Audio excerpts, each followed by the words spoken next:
बिस्मिल्लाहिर्रहमानिर्रहीम। आप सबको चैनल पे एक मरतबा फिर वेलकम। पकोड़े बनाएंगे लेकिन एक मुख्तलिफ सी रेसिपी के साथ। आप देख सकते हैं कि पकोड़े ऐसे लग रहे हैं जैसे हमने किसी अपने शहर की मशहूर सी शॉप से ख़रीद के लाए हैं। हर शहर में कोई ना कोई शॉप ऐसी होती है जिसके पकोड़े, समोसे, टिक्कियाँ बहुत ही मशहूर होती हैं और अक्सर हमारे घरों में उस शॉप से पकोड़े, समोसे, टिक्कियाँ आते हैं, ख़ास तौर पे सर्दियों में। जी हाँ। हिंदुस्तान टाइम्स में एक रिपोर्ट शाया हुई जिसके मुताबिक डॉक्टर सदानंद कहते हैं कि मसालेदार और चटपटे खाने जैसे समोसे, पकोड़े बहुत से मॉनसून के अहम खाने पुरानी यादों को ताज़ा करते हैं और बरसात में तली हुई खानों की ख्वाहिश जो है उसमें इजाफ़ा करते हैं। तो मैं सोच रही थी कि क्या इसकी कोई साइंसी वजह भी है। तो वाकई डॉक्टर सदानंद ने बताया कि बरसात के मौसम में सूरज की रोशनी की कमी हमारी खुशी के हार्मोन्स को मुतासर करती है, जिसकी वजह से इस किस्म का खाना हमारे मस्बत हार्मोन्स की पैदावार बढ़ा देता है, जिसकी वजह से हमारा बॉडी जो है वो इस चीज़ का तकाजा करती है कि कुछ ऐसा चटपटा खाया जाए।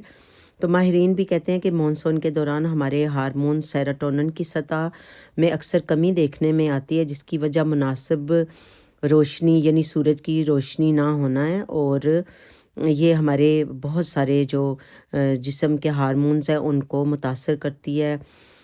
और इस मौसम में ज़्यादा कार्बोहाइड्रेट्स की हमारी बॉडी को ज़रूरत होती है। इसके अलावा जो डीप फ्राई स्नैक्स हैं वो हमारी ख्वाहिश खाने की जो है उसको बढ़ाते हैं। ज़्यादा खाना खाने को दिल चाहता है, बार बार कुछ ना कुछ ऐसा खाने को दिल चाहता है जो सर्दी से टैकल भी करे और हमें खुशी भी दे। लेकिन इन चीज़ों से कोलेस्ट्रॉल की सतह बढ़ जाती है। तो मैंने सोचा कि ऐसे पकोड़े बनाए जाएं, एक तो जो बिल्कुल कम ऑयल को अपने अंदर एब्ज़ॉर्ब करें, दूसरा उसमें कुछ सब्ज़ी और मसाले ऐसे हों जो कोलेस्ट्रॉल की सतह को कम करें। तो आइए चलते हैं आज के पकोड़ों की इस ख़ास कमर्शियल रेसिपी की तरफ, टिप्स और ट्रिक्स के साथ, जिसकी वजह से आपके पकोड़े बहुत ज़्यादा ऑयली नहीं होंगे और कोलेस्ट्रॉल को भी बहुत ज़्यादा नहीं बढ़ाएंगे। फिर भी एहतियात से खाइएगा। मज़े के तो ये बहुत लगेंगे, शक्ल से आपको नज़र आ रहे होंगे, लेकिन फिर भी एहतियात से खाइएगा। तो यहाँ पे मैंने ले लिया है एक बंच जो है वो पालक का और एक बंच ही मैंने यानी 1 कप धनिए का। धनिए का ख़ास ख्याल रखिएगा, इसको आपने डंडियों समेत इस्तेमाल करना है। क्यों?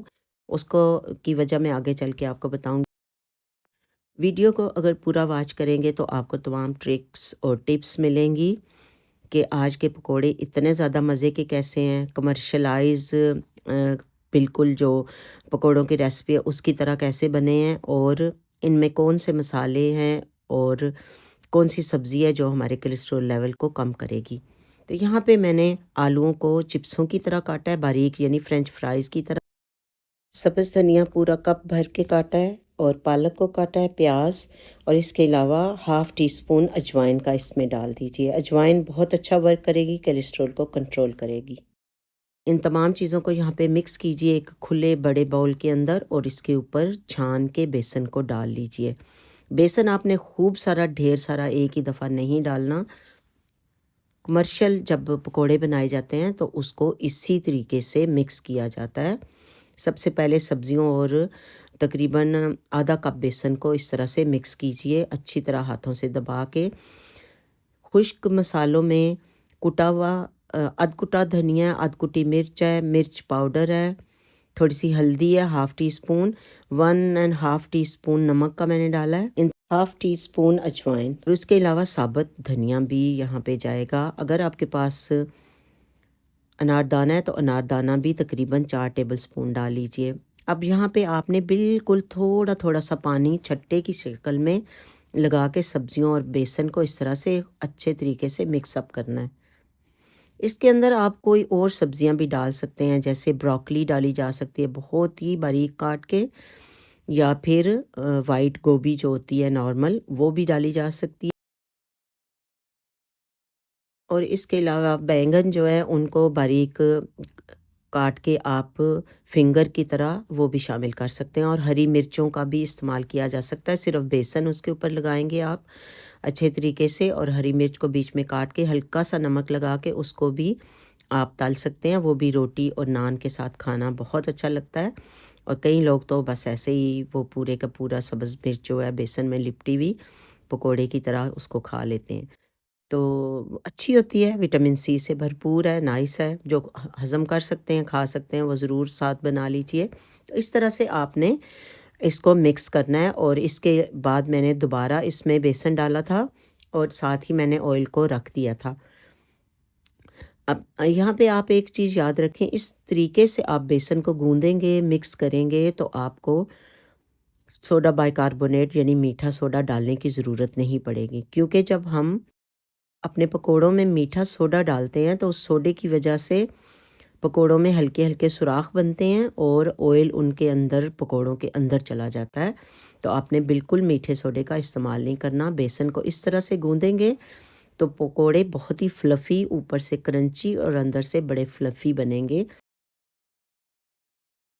और अच्छी तरीके से आपने इन सब्ज़ियों और बेसन को जब मिक्स अप करके 10 से 15 मिनट छोड़ देंगे, बेसन और सब्ज़ियाँ इस तरह पड़े रहेंगे तो आपको वैसे ही फ्लफ़ी और क्रंची पकोड़े मिलेंगे जिस तरह के आप मीठा सोडा डाल के पकोड़े बनाते हैं।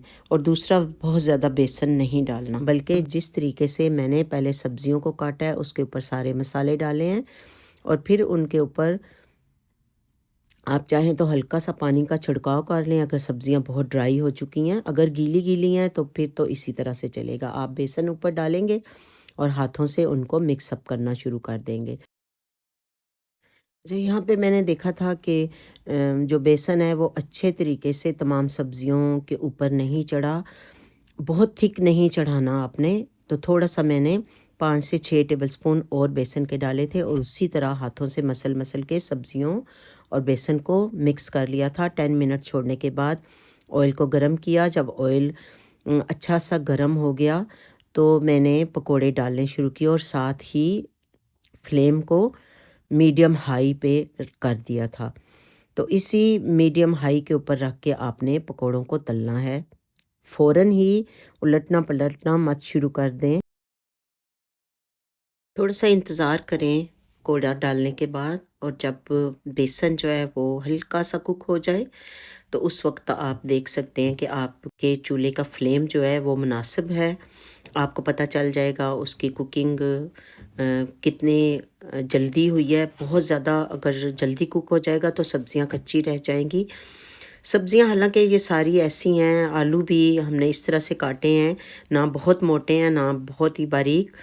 तो बस इसको 5 से 7 मिनट में कुक हो जाना चाहिए दोनों साइडों पे। 3-4 दफ़ा आपने उल्टाना पलटाना है दोनों साइडों से। ज़ाहिर बात है, आप सब जानते हैं कि आलूओं को टू मच थिक नहीं काटा जाता पकोड़े के अंदर, ताकि आलू अच्छी तरह से गल जाएं। आप बिल्कुल फिंगर्स की तरह इनको काटेंगे, लेकिन चिप्सों वाली जो लंबाई है उतना नहीं रखेंगे, उससे हाफ लंबाई जो है वो चलेगी आपके इन पकोड़ों में। तो इंशाल्लाह ताला आप देखेंगे कि इस तरीके से आप जब पकोड़े बनाएंगे तो आपके पकोड़े कितने लजीज, कितने क्रंची और अंदर से सॉफ्ट जालीदार बन के रेडी होंगे। अच्छा, यहाँ पे मैंने आपको बताया था कि सब्ज़ धनिए को आपने डंडियों समेत काटना है, क्योंकि मैंने काफ़ी दफ़ा अपनी कुकिंग के दौरान इस बात को रिपीट किया है कि सब्ज़ धनिए की जो डंडियाँ हैं वो हमारे कोलेस्ट्रॉल लेवल को कम करती हैं। सो यहाँ पे आपने धनिए को डंडियों समेत इस्तेमाल करना है। उसके बाद आपने अधकुटा धनिया भी इस्तेमाल किया है और साबुत धनिया भी इस्तेमाल किया। ये तमाम हमारे खानों को हेल्थी भी बनाएगा, हमारे पकोड़ों को कोलेस्ट्रॉल लेवल को उतने हद तक ऊपर नहीं ले जाने का बायस बनेगा। ऑयल भी कम जाएगा बेसन के कम इस्तेमाल से। सूखा धनिया, ड्राई साबुत जो हमने डाला, जब वो मुंह में आता है तो क्रंचीनेस में बहुत इजाफा करता है और बहुत ज़्यादा टेस्ट आता है हमारे मुंह में। अगर चैनल पे नए हैं, मेरे वीडियो को फर्स्ट टाइम वॉच कर रहे हैं, वीडियो अच्छा लगा है तो सब्सक्राइब कीजिएगा, लाइक और शेयर भी किया कीजिए। घंटी का बटन दबाएंगे तो मेरे आने वाली हर वीडियो का नोटिफिकेशन आपको सबसे पहले मिलेगा। और कमेंट करके अपनी प्रेजेंस का एहसास भी दिलाया कीजिए। अल्लाह ताला से दुआ है कि अल्लाह ताला हम सब की दुआओं और इबादत में खुलूस पैदा फरमा के दर्जा कबूलियत अता फरमाए। मिलते हैं नेक्स्ट रेसिपी में, तब तक के लिए फ़ी अमान अल्लाह। अल्लाह हाफिज़।